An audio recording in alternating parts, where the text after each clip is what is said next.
बोलो जयकारा बोल मेरे श्री गुरु महाराज की जय। सभी भक्ति प्रेमियों को जय सच्चिदानंद। आज एक महत्वपूर्ण कथा हम सुनते सुनाते हैं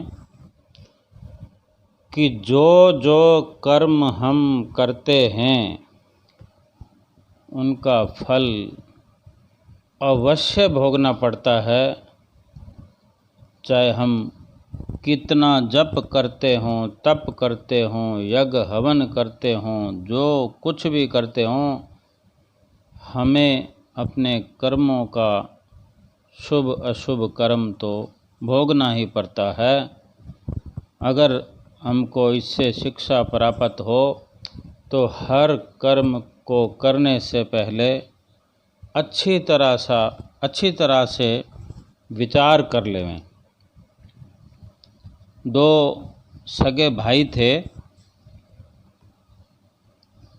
उन्होंने अपने माता पिता से भी अच्छे संस्कार पाए और अपने गुरु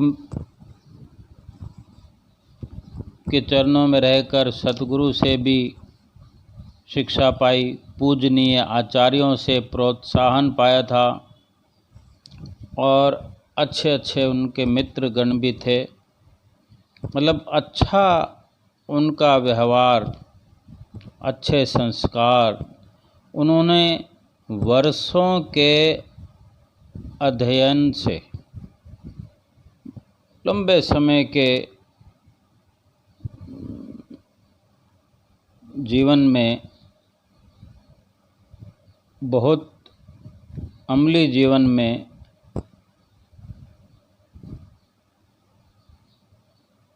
ये जाना,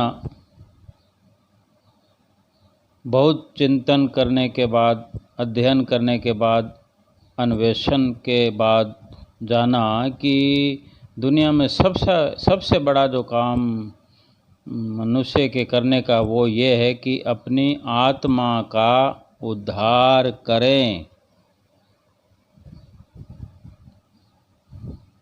जो मन मुख या प्रभु नाम से जो बेमुख हैं वो नहीं जानते इस बात को, लेकिन जानना चाहिए कि हमारा मन कहाँ कहाँ भटकता फिरता है। प्रभु प्राप्ति की इच्छा है, आत्मा का उद्धार करने की इच्छा है, चाहते भी हैं। अगर इतनी समझ भी आ गई है उसके बाद में भी मन जो है ठहराव में नहीं है, भटक रहा है और कुछ ऐसा लगता है कि हम भगवान प्राप्ति के रास्ते पर हैं, भगवान का नाम लेने वाले हैं, हमें लगता है। लेकिन संत महापुरुष देखकर बताते हैं संसार की हालत कि आज का इंसान संसार की राजनीतिक, सामाजिक, आर्थिक इन विचारधाराओं से रूबरू होता रहता है लगातार। लेकिन संसार की राजनीतिक, सामाजिक, आर्थिक, शारीरिक सभी प्रकार की जो समस्याएं हैं, उनके अंदर से जो समस्याएं मिलती हैं, इस जीव को समस्याएं पैदा होती है हर जगह पर। उन समस्याओं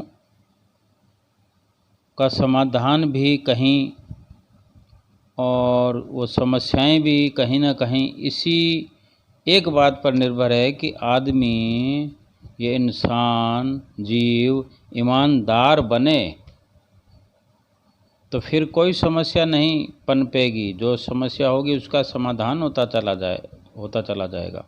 हम ईमानदार बने, हम सदाचारी हों, आत्म कल्याण करें, अपना करें, दूसरों का करें। तो इस पर थोड़ा प्रकाश डालने के लिए दो सगे भाइयों की कथा है, दो, और इनका प्रमाण कहीं महाभारत में कहीं ना कहीं इसका है। दोनों भाइयों का नाम था, एक भाई का नाम था शंख और दूसरा था लिखित। एक का नाम लिखित, दूसरे का नाम शंख। और दोनों भाई भली प्रकार इस तत्व को जान लेने के बाद, जो इतनी बातें हम अभी कर रहे थे कि सब कुछ इन्होंने वर्षों तक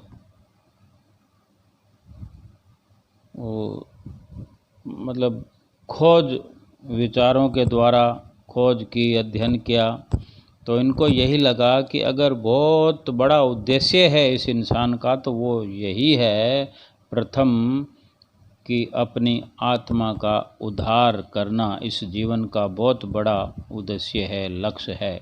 ये होना चाहिए, इंसान को इस बात का ख्याल करना चाहिए और अमल भी करना चाहिए। जब ये सब कुछ जान लिया तो इन्होंने क्या है कि तपस्या करने लगे दोनों भाई। पास पास में दोनों की छोटी छोटी झोंपड़ियाँ थी, या मंदिर कह लो, कुटिया कह लो। मतलब छोटी छोटी का मतलब है कि बड़ी बड़ी पहले के वक़्त में जगह होती थी, तो जहाँ भी साधु संतों की, तपस्वियों की कुटिया होती थी तो वहाँ भले ही वो कच्ची होती थी, लेकिन बाहर दूर तक बगीचे, फल फूल, इनसे मतलब वो इलाका भरपूर होता था, क्योंकि काफ़ी मेहनत करते थे। आसपास का वातावरण ये बहुत अच्छा बना कर रहते थे। ये सब कुछ दिनचर्या में शामिल था इंसान के जीवन के अंदर, तभी कम से कम उनको दुख होते थे। आजकल ये सब कुछ ख़त्म होता चला जा रहा है, केवल मकान मकान, बिल्डिंग बिल्डिंग, बंगले, यही सब बनते जा रहे हैं, और ये फल फूल ये सब ख़त्म होते जा रहे हैं। तो इससे काफ़ी फ़र्क पड़ता है सौंदर्य में, सुंदरता में, श्वास लेने की, इंसान की दिनचर्या में, इंसान के स्वास्थ्य में बहुत बड़ा बदलाव हो गया है। जो भी है, तो इन्होंने कुटीर बना रखे थे अपने आप आसपास, मतलब ज़्यादा दूर नहीं, लेकिन दोनों अलग अलग रहते थे। एकांतवास ज़रूरी होता है इंसान के लिए, ताकि बड़े आराम से अपना योग साधना कर सकें। फलों के वृक्ष भी थे, हर प्रकार के जो भी जंगल में हो सकता है वो सब साधन उस वक़्त जो हुआ करते थे। अपनी अपनी अलग अलग तपोभूमि बना रखी थी, अपनी अपनी तपोभूमि तप करते, और यथा अवसर जैसे मौका मिलता आपस में मिलते जुलते भी थे। जैसे दो पड़ोसी आपस में मिलते थे, दोनों भाई थे। एक दिन एक भाई जिसका नाम लिखित था, उनको भूख लगी, तो अपने भाई के आश्रम में गए। आश्रम कुटिया के अंदर नहीं, आश्रम की जो एक सीमा होती है उसमें चले गए। फल वगैरह तो बगीचे बाहर ही लगे होते हैं, लेकिन वो था दूसरे भाई की सीमा में। तो लिखित जो थे वो शंख के आश्रम में गए, तो वहाँ से कुछ फल तोड़ लाए। फल तोड़ लाए और खा रहे थे। इतने में वो शंख आ गए, जिनके आश्रम से फल तोड़े थे, जिनका नाम शंख था दूसरे भाई का। वो आ पहुँचे, आकर पूछा, क्योंकि पास पास में तो उनके आश्रम थे, वहाँ से गुजरे, तो उनको लगा कि ये हो ना हो फल इनके पास तो है नहीं, यहाँ हमारे ही आश्रम से लाए हैं। तो पूछा, ये फल तुम कहाँ से लाए? तो दूसरे भाई ने, लिखित ने, जो फल तोड़ कर लाए, उन्होंने हंसकर उत्तर दे दिया,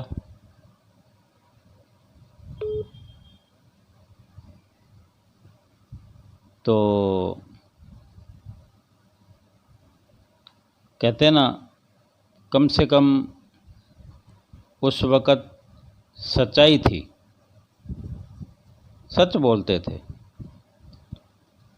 योग साधना करते हैं, तप करते हैं, भगवान का नाम लेते हैं, हम सच ना बोलें तो फिर क्या फ़ायदा हुआ। तो हंसकर उन्होंने कह दिया कि तुम्हारे आश्रम से लाए हैं। तो शंख ये सुनकर बड़े दुखी हुए, क्योंकि उन्हीं के आश्रम से फल तोड़े थे। ये सुनकर दुखी हुए, और दुख किस बात का है, ये विचार करने वाली बात है। जो फल थे कोई बहुत मूल्यवान वस्तु तो नहीं थी, वहाँ तो अथाह होते हैं पेड़ों पर, कोई बेचने थोड़ी जाना होता। और दोनों भाई आपस में फल लेते देते भी रहते थे। कोई किसी क्वालिटी का फल उनके बगीचे में, दूसरी क्वालिटी का उनके, वो उनको दे देते, उनके वाला वो उनको दे देते। लेकिन ये बात हो गई बिना पूछे भाई की गैर मौजूदगी में दूसरे भाई ने वहाँ से चुरा लिए, ऐसे माना जाता है, बिना पूछे। तो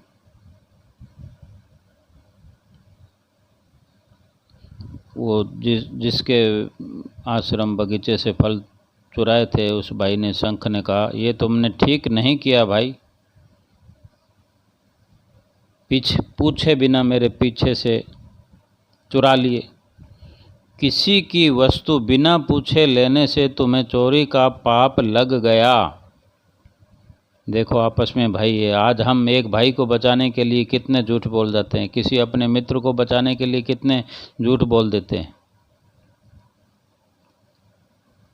सही बात न करके पक्षपात करते हैं।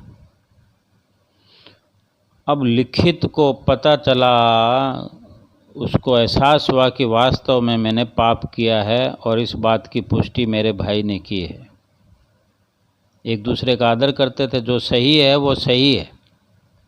उसको एहसास हुआ कि मैंने पाप कर लिया है, और पाप के फल का बिना भोगे छुटकारा तो हो ही नहीं सकता। भगवान भी इस धरती पर आते हैं तो दुख या सुख तो उनको भी होता है, वो हमारे कारण ही, हम जीवों के कारण ही अपने शरीर पर वो दुख और सुख लेते हैं, हमें सुखी बनाने के लिए। लेकिन कुदरत का न्याय है। तो दोनों भाई इस समस्या में उलझ गए, दोनों को चिंता हुई, अब क्या करना चाहिए, इस समाधान में उलझे हैं। पाप का फल तुरंत ही मिल जाए तो ठीक है, अन्यथा जो प्रारब्ध बनेगा आगे चलकर, फिर वो पड़े पड़े बढ़ता रहेगा, क्योंकि विचार तो आगे से आगे उसी तरह, उसी सीमा में बढ़ते जाते हैं, उसी दिशा में बढ़ते हैं। क्योंकि यहाँ पर अगर किसी का कर्ज ना चुकाया जाए, छोटे रूप में उदाहरण के रूप में लेते हैं, तो ब्याज तो बढ़ेगा कि नहीं। तो कुदरत का भी ऐसा ही है, पहले गलती मानना, फिर उस पर पश्चाताप करना, जो उसका कुदरत की तरफ से दंड हो उसको स्वीकार करना, उसको भोगना खुशी खुशी, वो जल्दी समाप्त हो जाता है। तो ये चिंता हुई कि जितना जल्दी हो सके दंड मिल जाए, तब उसको कैसे उसका निपटारा हो। तो फिर दोनों ने निश्चय किया कि इस पाप का फल शीघ्र भोग लिया जाए, क्योंकि दंड देने का अधिकार जो होता है वो राजा को होता है, ये नियम होता था।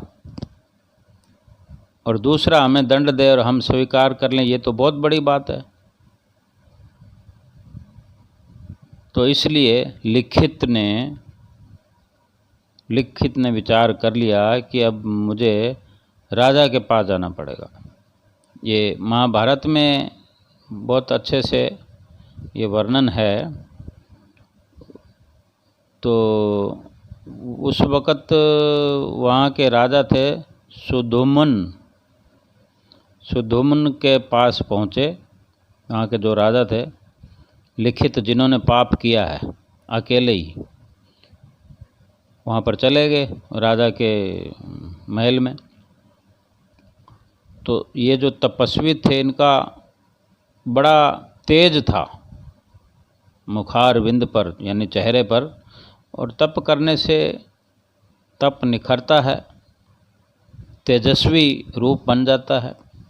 तो इनका तेज देखकर नज़दीक आते हुए राजा उठ खड़े हुए, सिंहासन से उठ गए।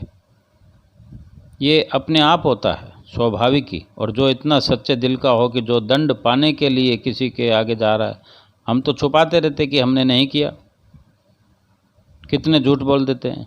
लेकिन ये देखो, सत्यवादी तपस्वी है। तो जो ही सिंहासन से उठ खड़े हुए और बड़े आदर के साथ उन्हें अपने पास ही उच्च सिंहासन पर बिठाया। तपस्वी तो वो सही, आदरणीय तो थे ही। फिर उसके बाद राजा ने हाथ जोड़कर तपस्वी से पूछा, महाराज कहिए, मेरे योग्य क्या आज्ञा है? तो लिखित तपस्वी ने कहा, राजन, मैंने अपने भाई के पेड़ से ना चोरी करके फल खाए हैं, सो मुझे दंड दीजिए, इसीलिए मैं आपके पास आया हूँ। तो राजा तो बड़े असमंजस में पड़ गया, सोच विचार में पड़ गया। ऐसे व्यक्ति को, गणमान्य व्यक्ति को कैसे दंड दे?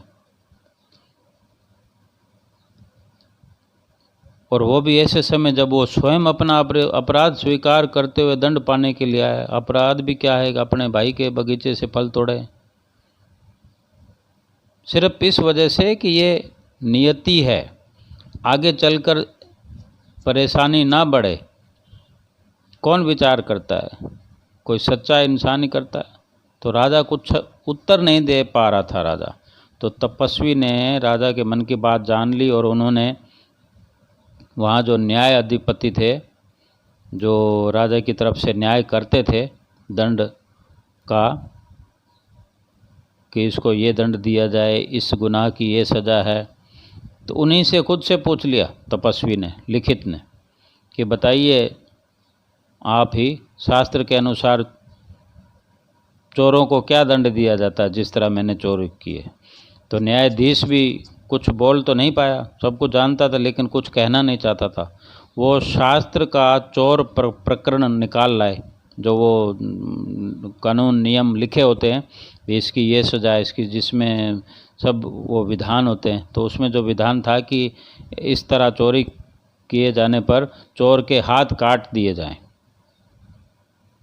ऐसा सुनकर, वो पढ़कर, उसने, तपस्वी ने खुद पढ़ा, तो उसने कहा यही दंड मुझे मिलना चाहिए। तपस्वी ने कहा, न्याय दंड किसी के साथ पक्षपात नहीं करता, सबके लिए न्याय एक ही होता है। व्यक्तियों का ख्याल किए बिना निष्पक्ष भाव से जो व्यवहार किया जाता है वही सच्चा न्याय होता है। फिर वो राजन से संबोधित हुआ, राजा से बोला, राजन, तुमने मुझसे आते ही पूछा था कि मेरे योग्य क्या आज्ञा, मैं तुम्हें अब आज्ञा देता हूँ। अब मैं आज्ञा देता हूँ कि जल्दी ही मेरे दोनों हाथ कटवा डालो।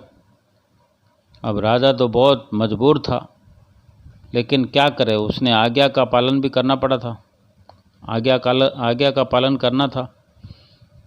तपस्वी ने आज्ञा जो दी, अपने वचनबद्ध था वो।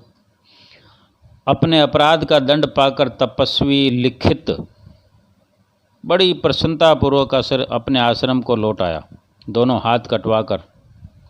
आज के समय में सोच भी नहीं सकते हम, अपने भाई की कर्तव्य परायणता और कष्ट सहनशीलता को, इतने दुख की बात को सहन करके भी खुशी से आता हुआ देखकर, जो दूसरा भाई था शंख, दूसरा जो तपस्वी था शंख, उसने जो देखा ये सब भाई को आता, तो उसका गला भर आया और वो उनके गले से लिपट गए, दोनों गले से लिपट गए।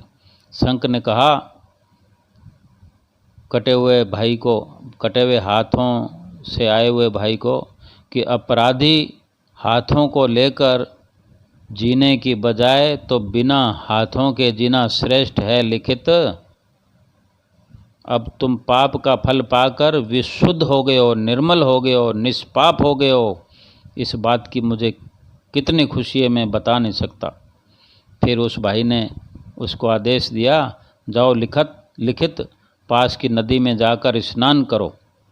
और ज्यों ही वो स्नान करने गए, स्नान करके बाहर आए तो उसके दोनों हाथ फिर वापस वैसे के वैसे हाथ हो गए। बोलो श्री कृष्ण भगवान की जय।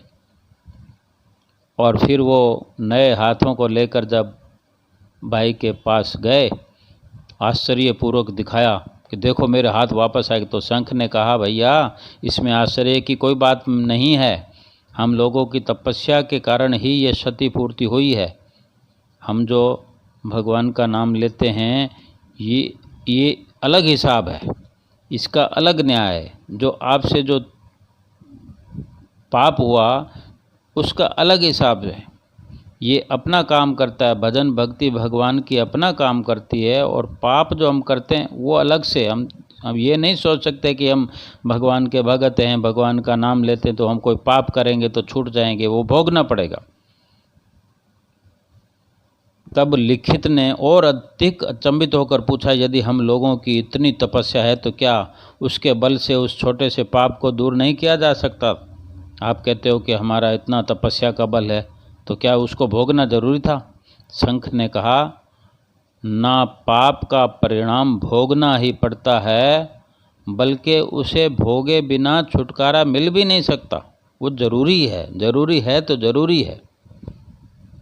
अब विचार करो, आज की कथा जो हमने सुनी, हम छोटे छोटे जो करते हैं तो हम थोड़ा थोड़ा उसमें कमी ला सकते हैं, और इसको सब सीखने के लिए संत सतगुरु की ज़रूरत है, प्रकाश की ज़रूरत है। और जैसे गुरु महिमा में है, 7 द्वीप 9 खंड में सतगुरु सम नहीं देव, जिनकी कृपा से मिले परमार्थ का भेव। सतगुरु से सीख लेकर ही इस तरह जीवन व्यतीत किया जा सकता है। बोलो जयकारा बोल मेरे श्री गुरु महाराज की जय।